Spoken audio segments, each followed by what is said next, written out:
আমরা ইতিহাস থেকে জানতে পারি মহানবীর সাহাবী ছিল গাদিরে খুমের মধ্যে 1,29,000 সোয়া লাখ মহানবীর সময়।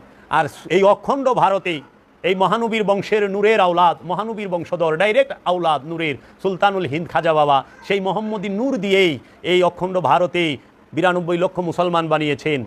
এই বাংলার জমিনে মুসলমান বানিয়েছেন বাবা শাহ জালাল, বাবা শাহপরান, বাবা খান জাহান আলী, বাবা এই সুলতান নাসিরুদ্দিন সিপাহসালা, বাবা গাদা আহসান, বাবা লালন সাইজি, বাবা করিম জান শরীফ শাহ সুরেশ্বরী, গৌসুল আজম, বাবা মজভান্ডারি, বাবা শাহ এনায়েতপুরি।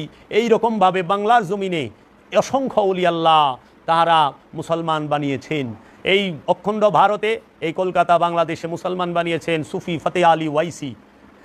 কোনো মৌলবী মুন্সির দ্বারা বাংলার জমিনে মুসলমানের ওই রকম কোনো অগ্রগতি হয় নাই, বরঞ্চ পিছে গেছে ফতুয়ার কারণে। কেন? কারণ মাদ্রাসার জন্ম